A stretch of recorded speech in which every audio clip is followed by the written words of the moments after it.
చాలా మంది bad comments వల్ల కార్ తీసుకునే వాళ్ళు కూడా చాలా మంది అయిపోతారు బ్రో. మేబీ ఇచ్చేటోళ్ళు కావాలనే డౌన్ చేయాలని ఇస్తారేమో, మేబీ కావచ్చు. కానీ బ్యాడ్ కామెంట్స్ ఇంకా అవన్నీ పెట్టేటోళ్ళు పెడతానే ఉంటారు బ్రో. నెగిటివిటీ కదా, ఒకరు ఎదుగుతారు అంటే తొక్కేటోళ్ళు ఉందామని ఉంటారు. లాంగ్ రైకాస్ యాప్ లో కార్స్ ని బుక్ చేసుకోకండి. సర్వీస్ బాగుండదు, రిసీవింగ్ బాగుండదు, రూడ్ గా మాట్లాడతారు, వెహికల్స్ కూడా అస్సలు మంచిగా ఉండవు, ప్రతి కండిషన్ లో ఉండవు. చాలా అంటే చాలా నెగిటివిటీ స్ప్రెడ్ చేస్తారు. మీరు బుక్ చేసుకున్నారు కదా, ఇప్పుడు ఏ కార్ బుక్ చేసుకోవాలి? కార్ ఎట్లుందన్న కార్ కండిషన్? కార్ కండిషన్ మంచిగానే ఉంది, నాకు రిసీవింగ్ కూడా మంచిగానే ఉంది, నో నెగిటివ్ రెస్పాన్సెస్, నాకు అంత బాగానే ఉంది. బండి క్లీన్ చేసి ఇచ్చారు, మంచిగానే ఉంది, నాకేం ప్రాబ్లం లేదు. ఎన్నిసార్లు బుక్ చేసుకున్నాను ఇప్పటికి లాంగ్ రైకాస్?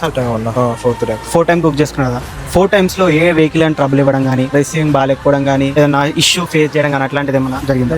నాకు 2 times హోమ్ డెలివరీ అయింది, 2 times ఇంటికి వచ్చి పిక్ చేసుకున్నా, నాకే ప్రాబ్లం లేదు, అంత నార్మల్ గానే ఉంది, అంత బాగుంది. నెగిటివ్ కామెంట్స్ పెట్టే వాళ్ళంతా అబద్ధాలు పెడుతున్నారంటారా, లేకపోతే ఎట్లా అంటే? కొంతమంది మంచి, కొంతమందికి అంతే అన్న. మనం ఏం చెప్పారు, ఇప్పుడు నాకు చాలా పర్ఫెక్ట్ రిసీవింగ్ వస్తుంది ఇప్పటి నుంచి. నేను రెగ్యులర్ గా నేను బయట వెహికల్స్ తీసుకున్నాను, రాంగ్ రైస్ నుంచి వస్తాను. నాకు వచ్చిన ప్రతి ఒక్కరు, నేను ఇప్పుడు ఎందుకు లాస్ట్ టైం వచ్చినప్పుడు ఒకరు పిక్ చేసుకున్నారు, ఇప్పుడు వచ్చినప్పుడు ఒకరు పిక్ చేసుకున్నారు, నాకైతే ఎవరు నెగిటివ్ రెస్పాన్సెస్ ఇవ్వాలి. మేబీ ఇచ్చేటోళ్ళు కావాలనే డౌన్ చేయాలని ఇస్తారేమో, మేబీ కావచ్చు.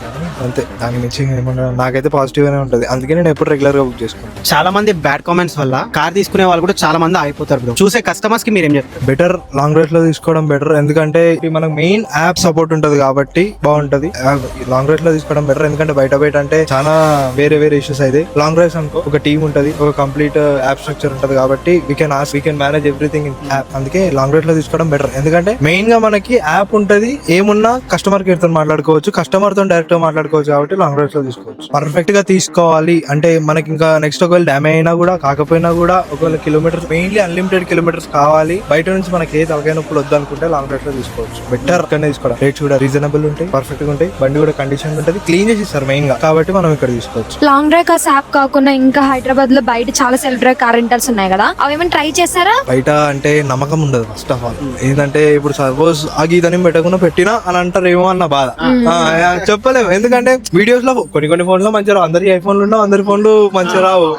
గీతను పెట్టినాం అంటే నేనేం చేయాలి? అదే లాంగ్ డ్రైవ్ కార్స్ లో అనుకో ప్రతి ఒక్క ఫోటో ఉంటుంది, ప్రతి ఒక్క వీడియో ఉంటుంది, పాత ఫోటో ఉంటుంది, కొత్త ఫోటో ఉంటుంది, వాళ్ళ దగ్గరనే వాళ్ళకి కంపేర్ చేసుకుంటే సరిపోతుంది. మనం కూడా వీడియో తీసుకున్నాం, ఒక్కొక్కరు కాల్ చేసి ఏమంటారు 24 hours తీసుకున్నాం అనుకో, బ్రో నాకు బండి పని ఉంది, ఆ పని ఉంది, ఈ పని ఉందని ముందే కాల్ చేసి కాల్స్ రావడం, ముందే సబ్మిషన్ చేయడం, లేదంటే టోల్స్, మెయిన్లీ టోల్ దగ్గర. లాంగ్ డ్రైవ్ కార్స్ లో మెయిన్ పెద్ద ఫెసిలిటీ ఏంటంటే ఫ్రీ టోల్ యాక్సెస్ ఇవ్వడం వల్ల, NHA 3000 టోల్ పాస్ అది ఫ్రీకి ఇవ్వడం వల్ల మెయిన్ గా అది తీసుకున్నాం అనుకో బెటర్. అదే బయట అనుకో వాళ్ళు చెయ్యరు, అదంతా మళ్ళీ వాళ్ళతో వేరే తలకాయ. వన్ వర్డ్ లో లాంగ్ రైకాస్ యాప్ గురించి చెప్పాలంటే ఏం చెప్తారు? బెస్ట్ ఇంప్రెషన్, బెస్ట్ రిలయబిలిటీ, నమ్మకం ఎక్కువ. ఫస్ట్ ఆఫ్ ఆల్ నమ్మకం. లాంగ్ డ్రైవ్ కార్ యాప్ కి 5 star రేటింగ్ లో మీరు ఎంత ఇస్తారు? 4.9, ఎందుకంటే 1% 10 కూడా పెంచుకోవడానికి ఉండాలి, 0.1%. చూసారు కదా, కస్టమర్ అయితే జెన్యూన్ రివ్యూ ఇచ్చాడు. చాలా మంది నెగిటివ్ కామెంట్స్ వల్ల